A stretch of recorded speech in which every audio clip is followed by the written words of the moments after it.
আসসালামু আলাইকুম বন্ধুরা, সবাই কেমন আছো? আজকে তোমাদের মাঝে চিংড়ি দিয়ে ঢেঁকি শাকের অন্যরকম একটা রেসিপি নিয়ে হাজির হয়েছি। সম্পূর্ণ রেসিপিটি দেখতে হলে ভিডিওটি না টেনে দেখতে থাকুন। আপনি যদি আমার চ্যানেলটি সাবস্ক্রাইব করে দেখেন তাহলে অসংখ্য ধন্যবাদ।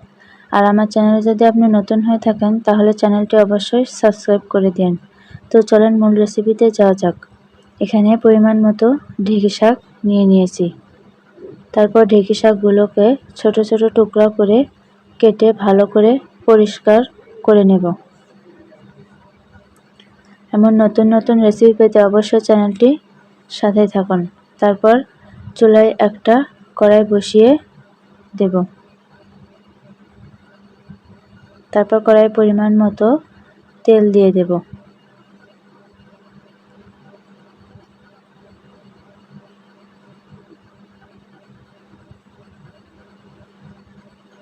তারপর তেলে একটু রসুন কুচি এবং শুকনো মরিচ দিয়ে দেব। অন্য সাইডে পেঁয়াজ কুচি এবং চিংড়ি মাছ নিয়ে নেব। রসুন এবং শুকনো মরিচ ভালো করে ভেজে নেব। রসুনগুলোকে একটু লালচে করে ভেজে নেব।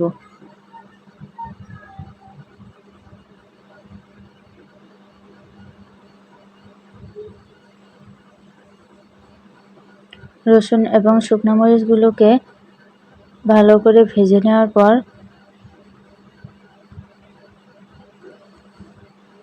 তার সাথে পেঁয়াজ কুচি দিয়ে দেব এবং সবগুলো উপকরণকে আবারও ভালো করে ভেজে নেব।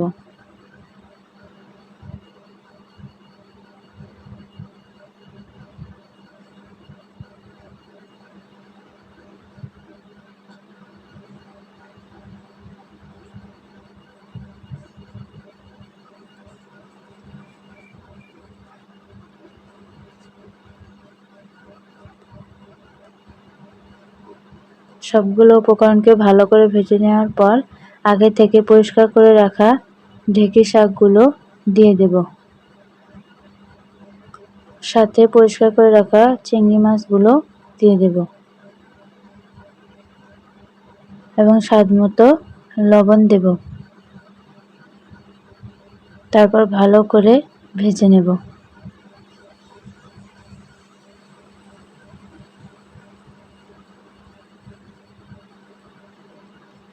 ঢেঁকি শাকের সবগুলো পানি ভালো করে শুকিয়ে অনবরত নেড়ে চেড়ে ভালো করে ভেজে নেব। তারপর চুলা থেকে নামিয়ে গরম ভাতের সাথে পরিবেশন করব। আজকে এই পর্যন্তই। আগামীকাল নতুন আরেকটি ভিডিও দেখার আমন্ত্রণ রইল। সে পর্যন্ত ভালো থাকবেন, সুস্থ থাকবেন আর অবশ্যই আমার চ্যানেলটি সাবস্ক্রাইব করে সাথেই থাকবেন।